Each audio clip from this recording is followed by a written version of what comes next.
the pros just like to keep their hands going really quick. So when it comes to it, when they need to move as fast as they are, it's, you know, they're already moving at it. So, you know, if they're casually macroing in their base, not doing anything, and the next thing, you know, a battle kicks off and they need to, well, keep their hands warm, keep them, you know, the muscle memory going. Because obviously, you know, if your hands are physically cold, then it limits the restriction on your hands, so you can't move them as fast. Your fingers are numb pretty much. It'll just slow you down when you're playing. So you keep your hands going really fast, you'll keep them warm, and obviously it keeps them going at that speed, so when you need to move at that speed, they're already there. There was a question on your... quickly, what was it? Okay, is there any easy way to micro Marine Marauder with medevacs so the medevacs stay at the back? No. You just have to... You pretty much want to attack move the... Oh, wrong button. Pretty much want to attack move the medevacs, and they will do it to see.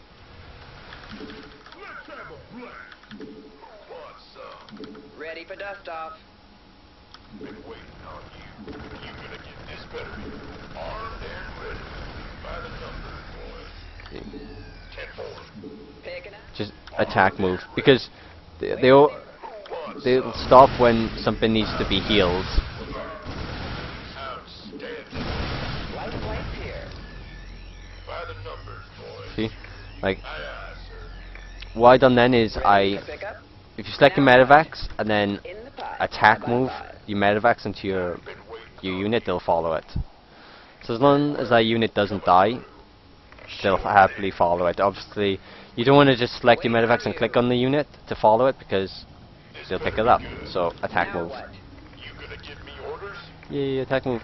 That's fine. How long will it take on an average to have a good grasp on this game competitively? It would take.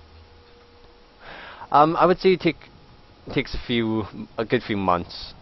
If you have someone helping you, it'll take a lot shorter. But it's actually a bit mind-blowing when you look at this game and realize how much information there is, like all the different stats you have to know in the units. It's actually ridiculous. Alright, did I miss some questions? And use like Marines more get crushed by Thor no matter how good it is. How do you beat Thor? Is that Craney? What race? When people are asking questions, can I try and say what race? If you're like, yeah, how do I beat Thor? You need to say what race. So I could tell you.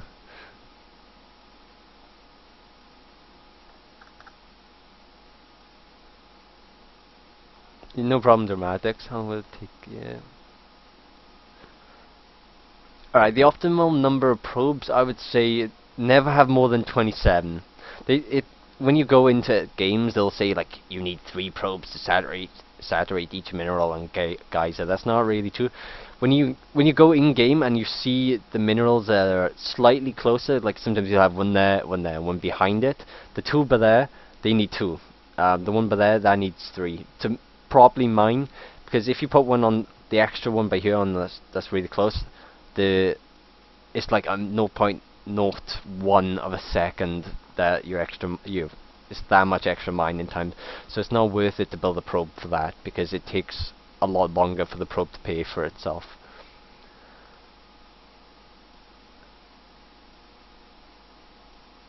Well, to be fair, it didn't take me long to get high ranked at this game. I started playing in beta phase 2, and I played 60 games against the very hard AI, and I played literally like it was like I think there was one day I played like 60 games until I could beat the very hard AI Terran, and then I played my placements and I got gold.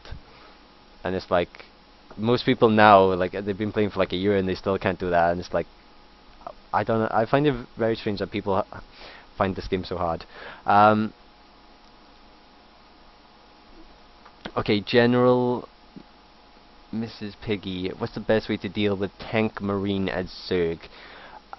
That's a bit of a hard one. There's a few different suggestions.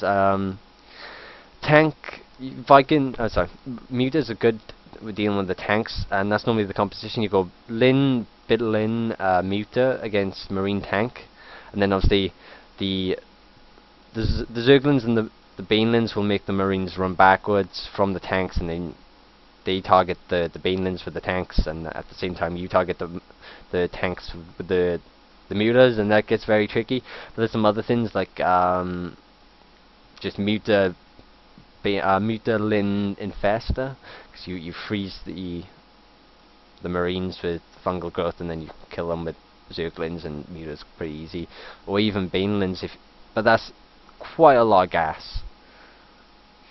It's a lot of gas, and normally Banelings, it takes a lot of Banelings to kill tanks, so you normally need something like the Zerglings or the mutas against tanks. Yeah, normally the Banelings are just for the Marines, and you kinda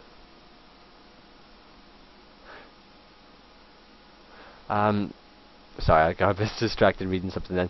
With the Banelings, you pretty much want the Marines to run away. That's what the Banelings are for. So that way you can snipe off the tanks. The Banelings very rarely connect and kill the Marines, but they make the Marines run away. Yeah, that's correct, Hectic. I think it was like, I played against medium straight away. I lost to that, and then I beat medium and moved on to the hard, and then moved on to the very hard.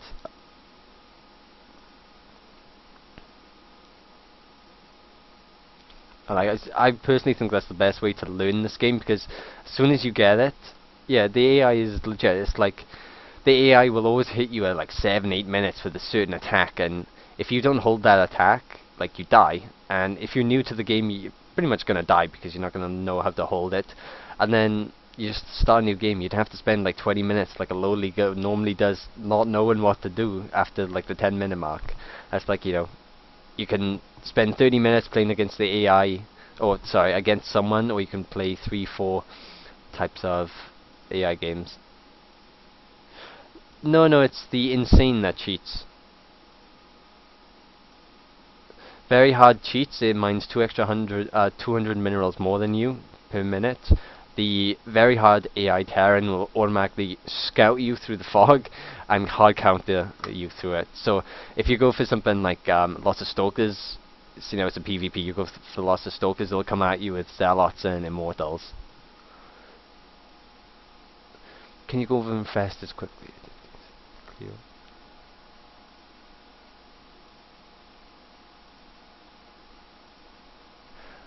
Good fungals. Base is under attack. Are you killing my stuff, Banks? You just in here killing my stuff. Are under attack. What the hell? Alright, we built some Infestors. Infestors, you have to get a bit used to Infestors, because the fungal growth is a projectile. I'm pretty sure it's a projectile. He kind of like shoots it out. But with is under attack. Infestors, you pretty much have to time it out. There is no real massive trick that I'm aware of. There is for your infested Terrans, but for your fungal growth, it's not really. You just gotta time it out, I'm afraid. As far as I'm aware, I haven't seen any Zergs have any hidden micro techniques for this. Your forces are under attack.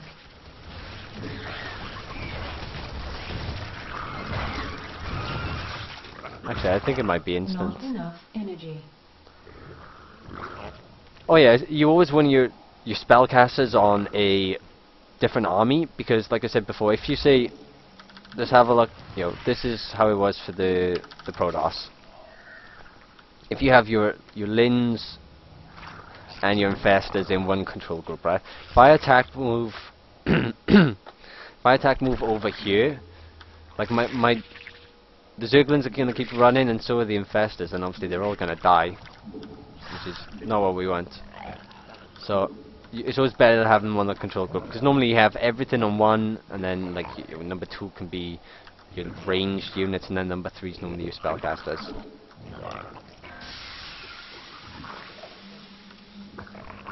I pressed the wrong button. Eat that, Bean.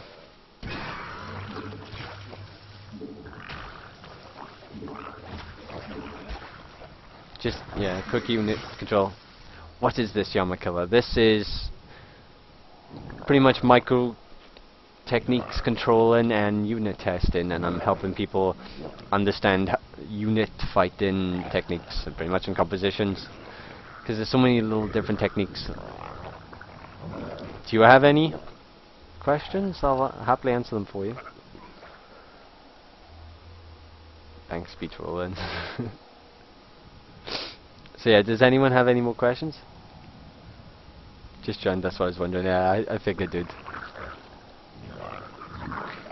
What the? I don't. Oh, wait there. I'm gonna be a boss. Wait. Research complete. Not Ah, haha. I just mind controlled a Baneling. Ah, never mind.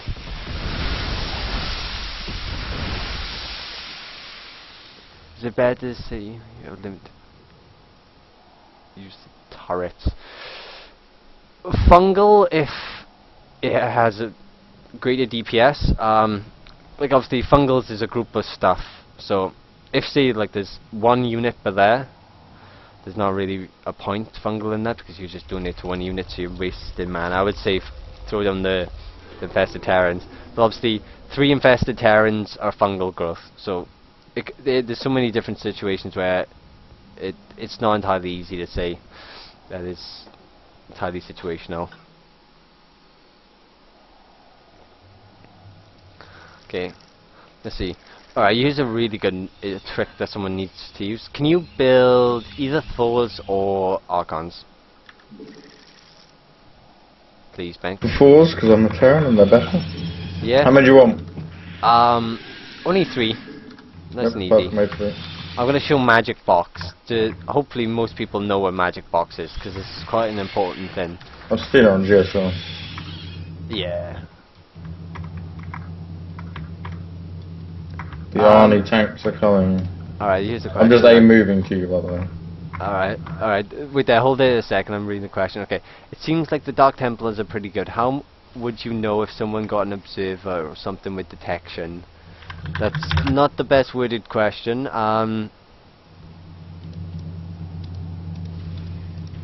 Well, if someone has detection and you have like that, alright. That's the size of the Thors in this. You have the special edition. Yeah, I got collector's edition. You got collector's edition. I'm nerd like that. Alright. So this is oh, sorry, I'll come back to your question in a second. Kotoka, whatever your name is, bro. Alright, we're magic boxing the Thors, which means when you build mutas, which is, you know, these units right here, they all, because they're A units, they stack very well. Like you see them, I got all those mutas in a single group, like we're right for that. When they stop, they kind of fan out. When they fan out like they're doing, they want to take splash damage from a Thor. Right, I'll show you what I mean with this. Right, so if all my mutas are together and he fires at me, look how much damage they... Look at that. Oh, that's painful. And again, ready? Come on, Michael. Yeah. Ah, look at that. So, to stop that happening, you fly over a Thor and then you press hold, and then they fan out, and then they don't take the splash damage. And that's really important because, well, you've just seen how the difference. This is also the same for Archons and PvZ as well. So if you see Archons, you want to do the same, because otherwise, mutas will clump up and 1 or 2 shots will just obliterate them all.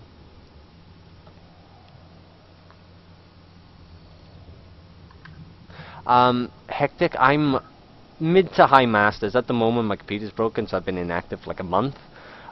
So unfortunately I'm probably around mid masters at the moment. But I've gone to high masters a couple times. I've played a lot of pros. I was in IPL 44. Sorry, I was in IPL 4 UK Open, so I lost to the Muslim in that, which was a lot of fun. And then I've played a few other pros and a lot of high level players on ladder and playhems in other tournaments. Armed and ready. Okay, so yeah, back to that guy's question.